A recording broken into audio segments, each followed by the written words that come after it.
नमस्कार, न्यूज 18 मध्य प्रदेश छत्तीसगढ़ देख रहे हैं आप। मैं हूं आपके साथ प्रशांत कटारे। एमपीसीजी सुपरफास्ट 100 का रुख करें उससे पहले बड़ी खबर भोपाल से है।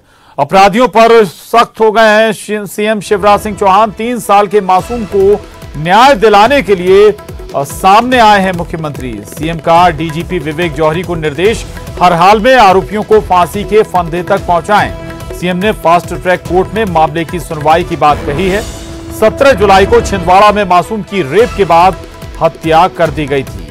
कल उज्जैन के आबकारी अधिकारी को भी बर्खास्त कर दिया गया था। पंकज जैन पर रेप का आरोप था। तो आपराधिक मामलों के खिलाफ सीएम शिवराज सिंह चौहान ने बेहद सख्त रुख अपनाया है।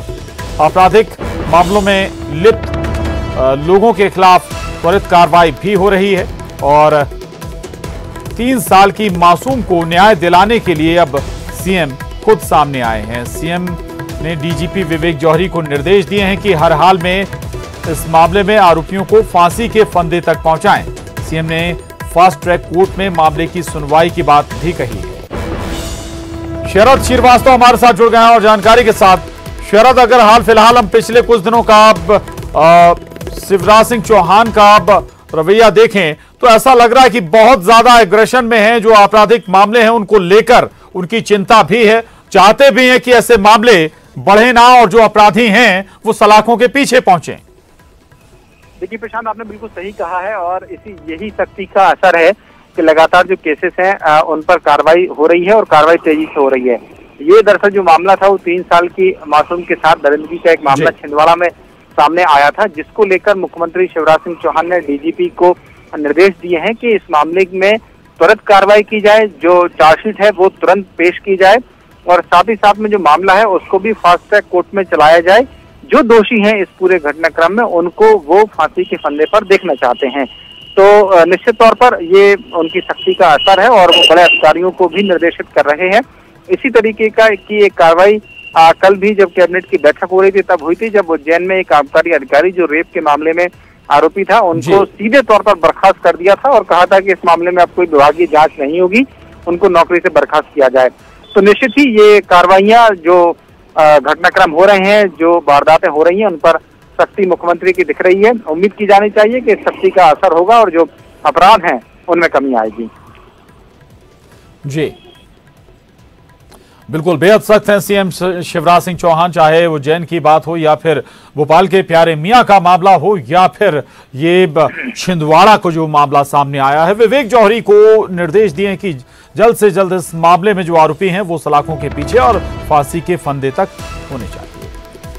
अगली खबर का रुख कर रहे हैं। अगली खबर ग्वालियर से है। बच्चा चोरी के आरोप में किन्नर को गिरफ्तार किया गया। थाने में बच्ची की मां ने आरोपी किन्नर को पीटा। किन्नर पर बच्चा चोरी का आरोप है। आरोपी के पास से एक गाड़ी भी बरामद हुई है। जनकगंज इलाके का ये मामला बताया जा रहा है। तो ये बड़ी खबर ग्वालियर से है, जहां बच्चा चोरी के आरोप में एक किन्नर की गिरफ्तारी हुई है और किन्नर पर दरअसल बच्चा चोरी का आरोप है। इतना ही नहीं, थाने में बच्ची की मां ने आरोपी किन्नर की जमकर पिटाई भी कर दी। आरोपी के पास से एक गाड़ी भी बरामद हुई है। ग्वालियर के जनकगंज इलाके का ये मामला है। तो तस्वीरें भी आप देख पा रहे हैं। दरअसल किन्नर की पिटाई भी हो गई। जिस बच्चे के चोरी का आरोप किन्नर पर लगा था, उस बच्ची की मां ने किन्नर को पीट भी दिया। अब गिरफ्तार किया गया है इस बच्चा चोर किन्नर को। किन्नर पर न केवल बच्चा चोरी का आरोप है बल्कि आरोपी किन्नर के पास से एक गाड़ी भी बरामद की गई है। ग्वालियर का यह मामला है और बच्चे की बरामदगी हो गई है। किन्नर से बच्चे की बरामदगी हुई और अब जो आरोपी किन्नर है वो पुलिस गिरफ्त में।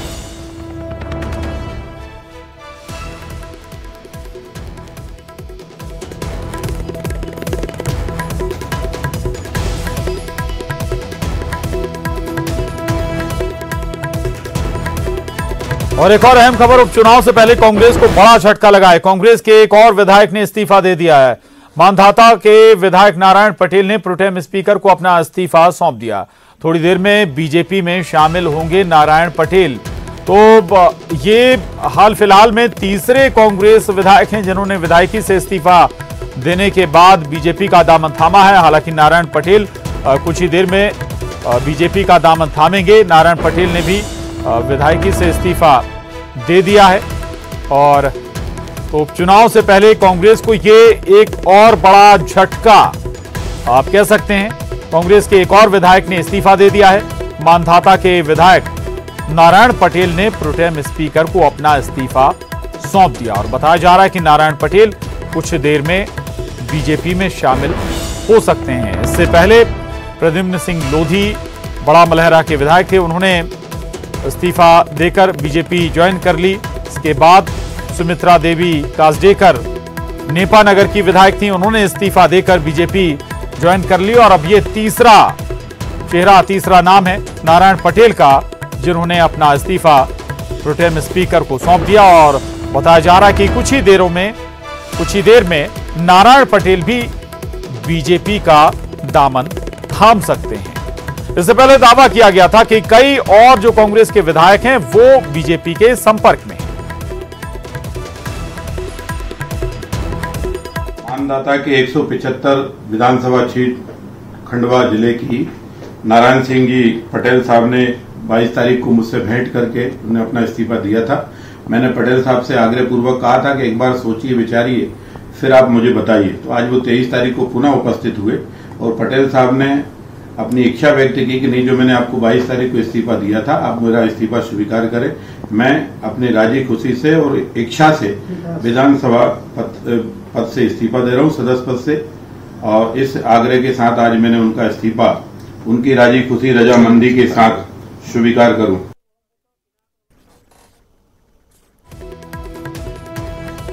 और अनुराग श्रीवास्तव हमारे साथ जुड़ गए हैं और जानकारी के साथ। अनुराग, क्या वजह है कि ये सिलसिला अभी भी थम नहीं रहा और अब बुंदेलखंड ही नहीं, अब ये कह सकते हैं कि मालवा और दूसरी तरफ भी अब सिंध बीजेपी ने लगा ली है। किस खेमे से नारायण पटेल कहे जाते हैं, क्या इनका ट्रैक रिकॉर्ड रहा है?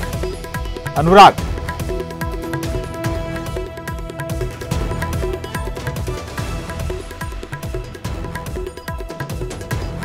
चलिए अनुराग का हम दोबारा रुख करेंगे, लेकिन एक बार फिर बता दें कि नारायण पटेल मानधाता से कांग्रेस विधायक थे, उन्होंने अपना इस्तीफा प्रोटेम स्पीकर रामेश्वर शर्मा को सौंप दिया और कुछ ही देर बाद वो बीजेपी में शामिल हो सकते हैं। इस तरह की खबरें आ रही हैं।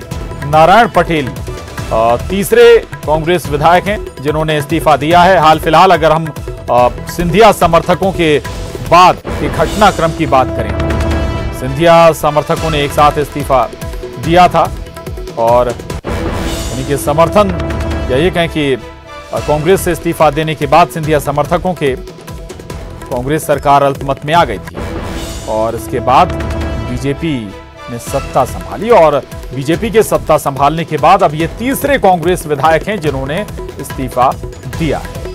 अनुराग श्रीवास्तव हमारे साथ जुड़ गए। अनुराग, नारायण पटेल के इस्तीफा देने और बीजेपी का दामन थामने की जो अब कुछ देर में बताया जा रहा है कि वो बीजेपी का दामन थाम लेंगे, इसके पीछे की क्या कहानी है? कोई डीलिंग अभी तक सामने आई? क्या भरोसा नारायण पटेल को बीजेपी से दिया गया?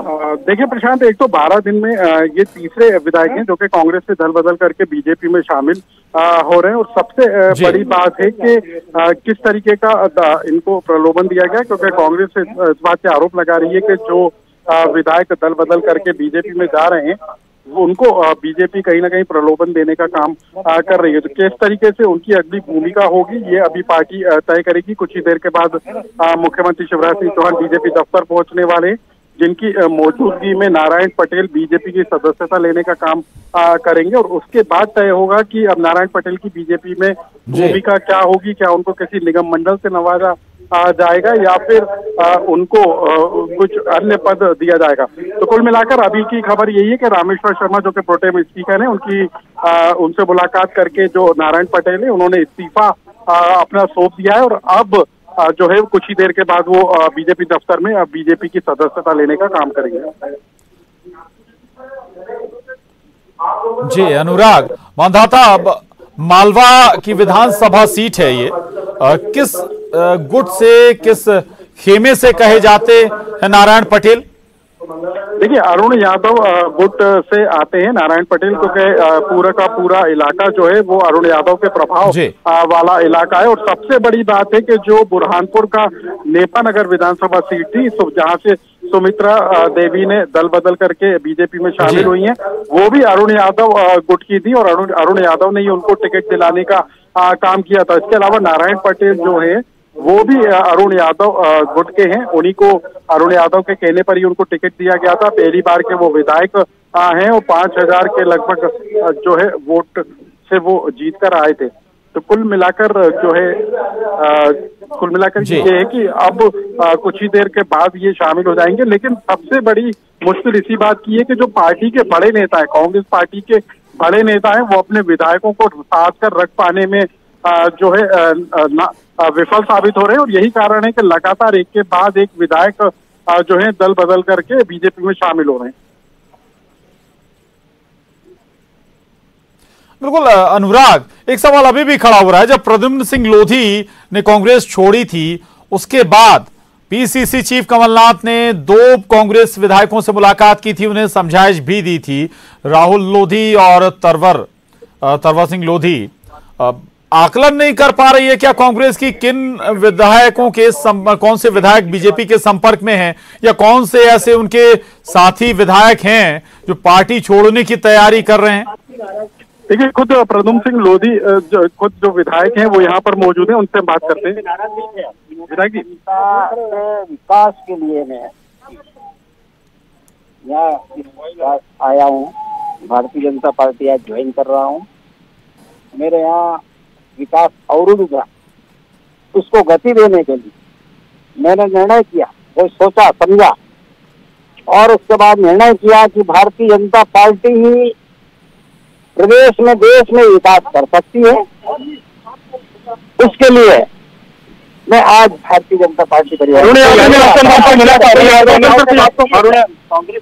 तो ये कांग्रेस के विधायक हैं जो कि बीजेपी दफ्तर पहुंचे और उनका कहना है कि विकास के मुद्दे को लेकर वो बीजेपी में शामिल होने का काम कर रहे हैं। हालांकि कांग्रेस क्यों वो छोड़ रहे हैं इस बारे में उन्होंने अभी कुछ नहीं बोला है। कुछ ही देर के बाद वो बीजेपी दफ्तर में भाजपा की सदस्यता लेंगे। तो कुल मिलाकर जितने भी विधायक कांग्रेस छोड़कर बीजेपी में शामिल हो रहे हैं वो इसी बात का हवाला दे रहे हैं कि विकास कार्यों, अपने खासतौर पर विधानसभा क्षेत्र के विकास को लेकर वो बीजेपी में शामिल हो रहे हैं। और कहीं ना कहीं कांग्रेस के सरकार में विकास को लेकर जो उनके काम थे वो पूरे नहीं हो पाए थे और इसी कारण से वो बीजेपी में शामिल होकर अपने विधानसभा क्षेत्र का विकास करना चाह रहे हैं।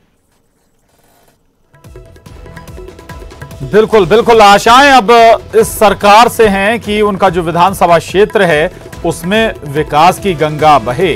पीछे की कहानी जो भी हो, लेकिन फिलहाल नारायण पटेल से भी अनुराग श्रीवास्तव ने बात की, अनुराग ने बात की। वो कह भी रहे हैं कि विकास के मद्देनजर वो कांग्रेस छोड़ रहे हैं। बहुत शुक्रिया अनुराग आपका इस जानकारी के लिए, धन्यवाद। आगे बढ़ते हैं और इस वक्त बड़ी खबर कवर्धा से है, जहां जिले में फिर कोरोना बम फूटा है। एक साथ 33 कोरोना संक्रमण के मामले सामने आए। मरीजों में 29 पुरुष, 4 महिलाएं शामिल हैं। कोरोना पॉजिटिव सैलून संचालक के संपर्क में आए थे ये सभी। तो ये बड़ी खबर कवर्धा से है। कवर्धा जिले में एक बार फिर कोरोना बम फूटा है। एक साथ कवर्धा में 33 कोरोना संक्रमण के मामले सामने आए हैं और मरीजों में 29 पुरुष जबकि 4 महिलाएं शामिल हैं। बताया जा रहा है कि कोरोना पॉजिटिव सैलून संचालक के संपर्क में ये सभी 29 लोग आए थे और 29 लोग संक्रमित हो गए एक सैलून संचालक के माध्यम से। ये सैलून संचालक कोरोना पॉजिटिव था और 29 लोगों को इसने और संक्रमित कर दिया।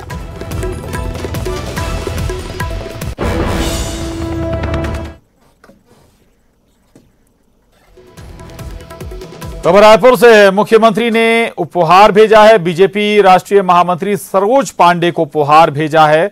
मुख्यमंत्री भूपेश बघेल ने राखी मिलने पर सरोज पांडे को धन्यवाद दिया। सीएम बघेल ने सरोज पांडे को साड़ी और नगद का उपहार भेजा है। छोटी बहन सरोज की दीर्घायु होने की कामना भी की है। राखी के साथ भेजे पत्र के जवाब में सीएम ने कहा है, छत्तीसगढ़ में पूर्ण शराबबंदी होकर रहेगी। हम सब इसकी तैयारी में लगे हैं। तो ये तस्वीर देख रहे हैं आप। दरअसल सरोज पांडे ने मुख्यमंत्री भूपेश बघेल को राखी के साथ आग्रह किया था कि प्रदेश में पूर्ण शराबबंदी की जाए और इस पर उपहार भी भेजा है मुख्यमंत्री ने और भरोसा भी दिलाया है कि हम पूर्ण शराबबंदी की ओर अग्रसर हैं।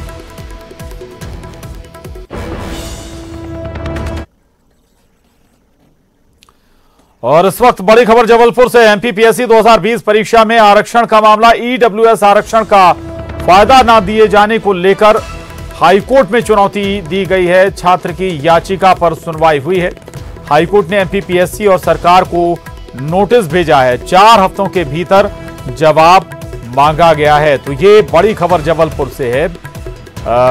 ईडब्ल्यूएस आरक्षण का फायदा न दिए जाने को लेकर हाईकोर्ट में याचिका लगाई है।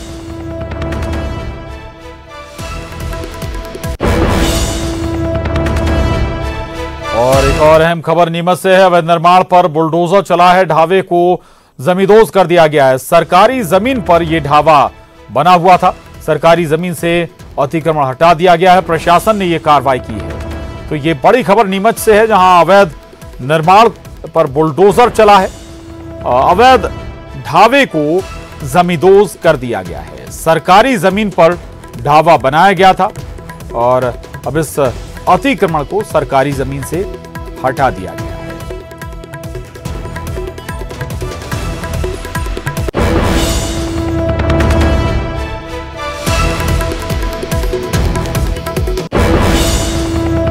और यहां वक्त हो चला एक छोटे से ब्रेक का, फौरन लौटेंगे।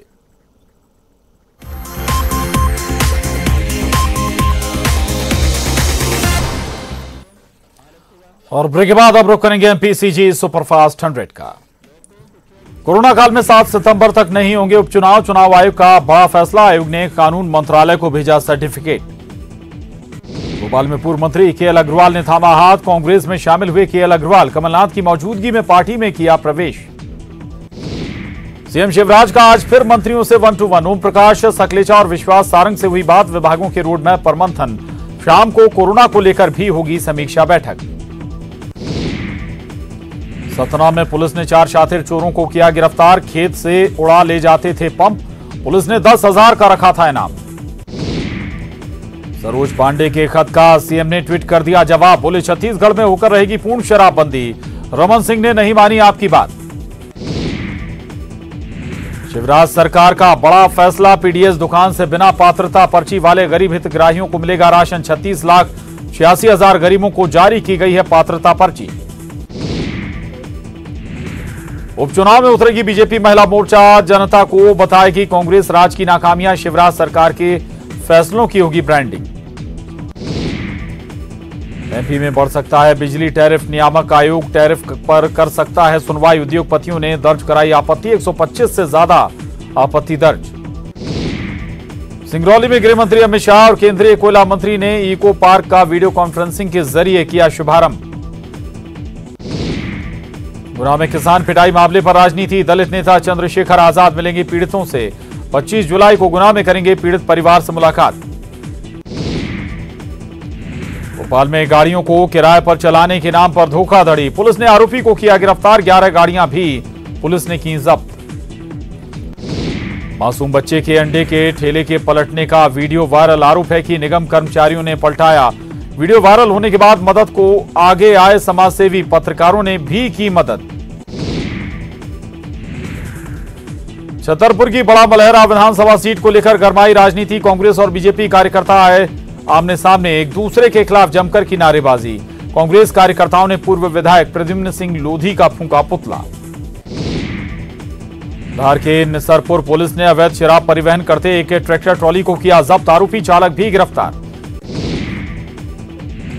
जबलपुर में नगर निगम के अपर आयुक्त राकेश अयाची के घर हुई शादी का मामला कोर्ट पहुंचा। आरटीआई एक्टिविस्ट ने कोर्ट में जनहित याचिका दायर कर मामले की जांच की मांग की। 80 लोग मिले थे कोरोना संक्रमित। सीहोर में टोल टैक्स पर तकरार। खनिज विभाग के अधिकारियों की टोल कर्मचारियों से बहस। जब्त कर लाए गए डंपरों के टोल मांगने पर हुआ विवाद। विवाद का वीडियो हुआ वायरल। आगे बढ़ सकता है छत्तीसगढ़ विधानसभा का मानसून सत्र। सरकार की तरफ से अब तक कोई निर्देश नहीं, 26 सितंबर के पहले होगा सत्र। और इसके साथ ही बुलेटिन में बस इतना ही। खबरों का सिलसिला न्यूज़ 18 मध्य प्रदेश छत्तीसगढ़ पर लगातार जारी है।